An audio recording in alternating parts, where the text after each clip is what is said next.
So, we've got a bunch of stuff to talk about with the Detroit Red Wings.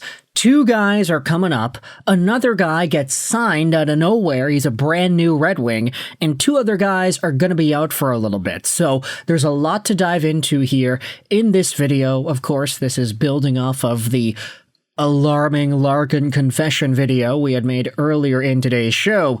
This is actual news stuff, so this show is brought to you by ExpressVPN. Go out there, check out that first link in the description to save some money on your VPN, get some free months, and support this YouTube channel in the process. Let's take a look at this update from earlier in the morning. The Red Wings have recalled Austin Watson and Brogan Rafferty from the AHL's Grand Rapids Griffins under emergency conditions. And right away, there are some folks going out there and saying it should have been Wallander and Danielson. No, it shouldn't have been. It should have been Tuomisto and Buium. They've been better this season. And Danielson's a center.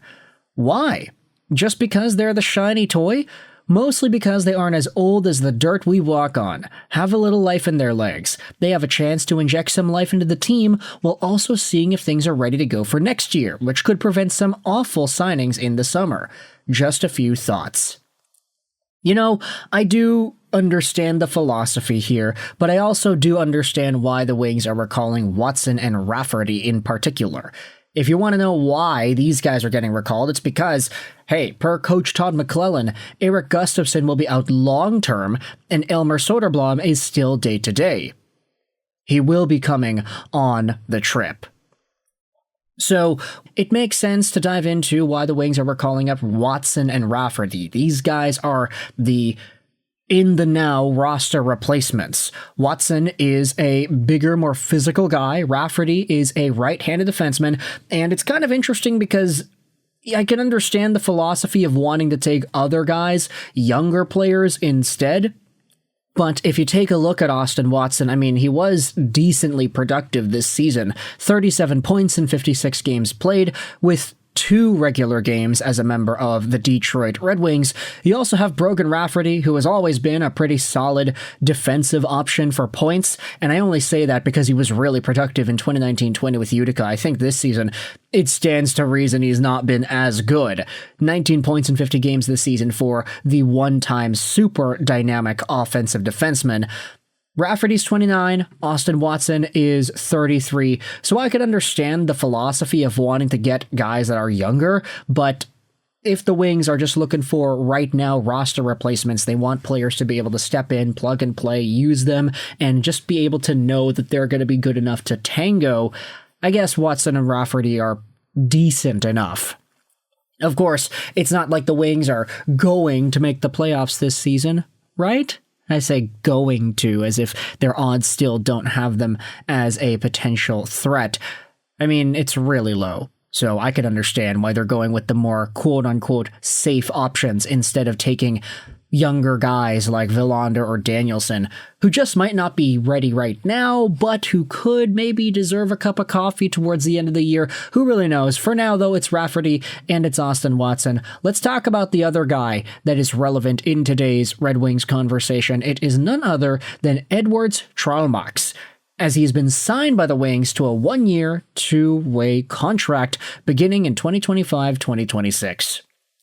Take a look at Tralmaks here. This is a player who has actually spent time in North America in previous years. He's 28 years old, 6'4", 209, a left-handed winger center, big dude, and he was an undrafted free agent. Tralmaks did spend some time in the USHL, developing over there. He was also playing for the University of Maine Black Bears, where in his junior season he had 30 points in 34 games played.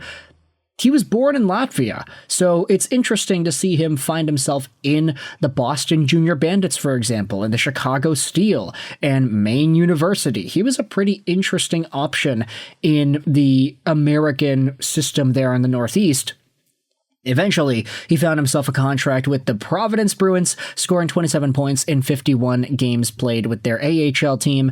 Then he had started to bounce up and down between the AHL and the ECHL before returning to Europe and playing for Rytiri Kladno in the Czech League. He had 32 points in 52 games played before suiting up in the season he had this year with 51 points in 48 games. This was a real big breakout year for Eduards Tralmaks, but I will say a lot of these points did come in the most recent game that he had. 5-point game, a hat trick and 2 assists against Mlada Boleslav, which, interestingly enough, is 2 games removed from a game where he only had a minute time on ice against Energy Karlovy, and he had 25 penalty minutes in this game.